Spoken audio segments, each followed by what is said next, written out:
Hey guys, thanks for joining me today. Today I'm going to talk about what to expect as you quit smoking. In case you don't know me, my name is Mary Richardson. I'm a quit smoking expert in helping executives who are busy quit smoking today. Quit smoking immediately.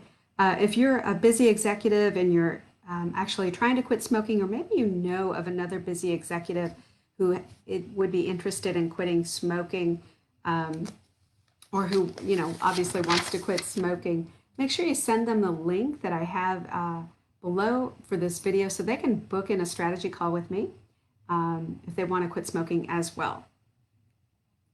So let me just do a quick let you know briefly what this video is about if you're just now joining. This video is all about what happens when you quit smoking. So quitting smoking, as you know, there's a lot of information out there. The main thing that you're fighting against is fear. Fear of what it'll be like for you. So you may have to, as we jump right in here, as you quit smoking, you might have to change several things in your life, such as where certain places that you go. If you always go, for example, to the same convenience store, and while you're there, maybe you put fuel in your car, but every time you're there, you go inside and get a pack of cigarettes. Or maybe you have a certain routine where you get up, you have coffee, and you smoke. You walk the dog and you smoke. Or you smoke in the car. You're going to have to change these routines and get used to smoking, or get used to having coffee without a cigarette, walking the dog and just enjoying nature without a cigarette. Mix up your routine, go to different places. Maybe if that same convenience store is a trigger for you to smoke, choose a different convenience store to get fuel for your car, one where you've never bought cigarettes from them before, or maybe not as often. That way it won't trigger you as part of the routine. In other words, I'm always here and I always buy cigarettes. So you want to break up that routine, because part of quitting, no matter who's helping you to quit smoking, there's an element of personal responsibility. Nobody is going to reach out and pull the cigarette out of your mouth. That's where the personal responsibility comes in. All right. So knowing that, and that you have to change some things, you're going to have to get used to distracting yourself during all the times that you would have normally smoked. So maybe after you eat, you're going to have a plan as to what you're going to do. If that's a time that you would normally smoke, have a plan and set a new habit. Maybe it's while you're on the phone, you would always smoke. Have a plan to distract yourself. It could be holding a pen. It could be doing something different with your hands, holding a pen, taking notes, or drawing a picture, something while you're on the phone to distract you so that you don't let that old trigger affect you anymore. All right. So also, as you quit smoking, some people think, well, it's going to be difficult because I'm going to have cravings. Well, nicotine is out of your body pretty quickly, within anywhere from 2 days to 2 weeks, but generally within 2 to 3 days, it's out of your body. However, when you smoke, you might think, well, it relaxes me, it keeps me calm, it keeps me focused. Actually, nicotine doesn't. What it does is it just takes away that when you smoke, when you are needing a cigarette or wanting a cigarette, it's just the nicotine talking, saying that the nicotine receptors are wanting nicotine. So when you smoke, those nicotine receptors are satisfied, and that's what you're maybe feeling with the lack of. You say it's a stress reduction. Well, when you smoke, those nicotine receptors are satisfied. So you're just satisfying the stress caused by not having nicotine. And each time you smoke, it satisfies that nicotine push. So it's really not taking away stress from you or anxiety. Nicotine is a chemical, and smoking is an addiction. So what you can also think about and know is that when you smoke, it just makes that nicotine addiction go away. So it calms those nicotine receptors and that demand for more nicotine.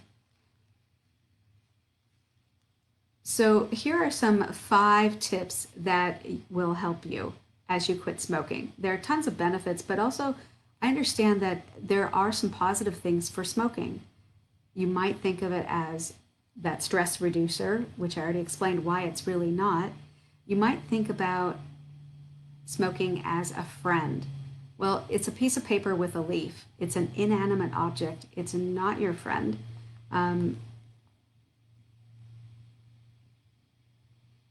You've made the belief that it's there for you, but a cigarette is not alive. It can't think, it can't feel, and it can't do anything for you, but it will take everything away from you. So it's like the worst, if you're thinking of it as a friend, it's the worst kind of friend you could ever have because it will steal your money, your health, your freedom, and you might even feel chained to it, like you are, like it's controlling you. So it's a different way to look at it. It's really not a friend. All right. The third reason why you should quit smoking, when you have to smoke more to get that nicotine initial high. So there is initially a nicotine high or a good feeling about when you first smoke cigarettes, whenever you started cigarettes. There was some sort of, it does affect the brain and it can make you feel that, there's no other way to put it, like a nicotine high. So what happens though, as you smoke cigarettes, you have to smoke more and more and more cigarettes to get that same good feeling from nicotine. So that's why you probably smoke more now than when you first started smoking, because to get that nicotine high, you have to have more cigarettes. And here's a good analogy. If you think about, well, I don't smoke very much. Well, okay, let's say you have 5 puffs off of a cigarette, okay? And you smoke 20 cigarettes a day, which is a pack a day. That's 100 puffs off of cigarette a day. That's a lot. So you're inhaling all those carcinogens. There are an estimated about 69 carcinogens in cigarettes, and research has studied cigarette smoke, and they estimate between 4,000 and 7,000 chemicals in cigarette smoke. So if you're inhaling 100 times a day, that's 5 puffs off of a cigarette times 20 cigarettes. That's 100 inhalations a day. That you're inhaling a lot of chemicals. So you're fueling, really the only thing you're doing is, when you're a smoker, is you're fueling the nicotine addiction. It's like someone demanding from you more. That nicotine is demanding more inhalations, more breathing in of all those chemicals. Something as a sideline you might start thinking about is you do need to prepare for the triggers. In other words, get ready for change. Change is uncomfortable. You have to get comfortable with being uncomfortable. The brain loves what's familiar, and what's familiar before you quit smoking is having coffee and smoking, walking the dog and smoking, smoking after you eat, smoking in the car, smoking right before bed or in the evening, smoking when you're bored. And you may have started out smoking as a teenager like a lot of people, and for you, smoking might have been a way to fit in. It's not that way anymore, but initially that may have been what it was. Now it's more of this is what I do after I eat. This is what I do in the car. This is what I do when I'm stressed. You're right to think that nicotine is controlling you, because it is. And it's not good to be controlled by anything or anyone. So the 5th thing you can think about as a reason to quit smoking is that when you smoke, your heart beats faster, it raises your blood pressure, and it increases the symptoms of stress. So it is not a stress reducer. The only thing you're doing when you smoke is you're satisfying that those nicotine receptors. You're satisfying their demand for nicotine. But it's actually physiologically, it's affecting your body, increasing your heart. Your heart pumps faster, beats faster, your blood pressure goes up, and the symptoms of stress actually increase when you smoke. Because frankly, there are stimulants in cigarettes. It's like drinking a lot of caffeine. And if you already have anxiety, can you imagine drinking more caffeine, more stimulants? It's not going to help the anxiety. So let's just recap. Let me just do a quick recap and point one of 5 top reasons why you should quit smoking. It's a nicotine addiction is the first one. Point 2, nicotine is not your friend. Cigarettes are not your friend. They will steal everything, your money, your time, your health. The third point is you have to smoke more to get the same initial nicotine high that you got as a teenager or when you first started. The fourth reason is you need to prepare, well, this is just a sideline, preparing to handle and change your routine so that the triggers that triggered you to smoke, being on the phone, after you eat, in the car, with coffee, prepare for change.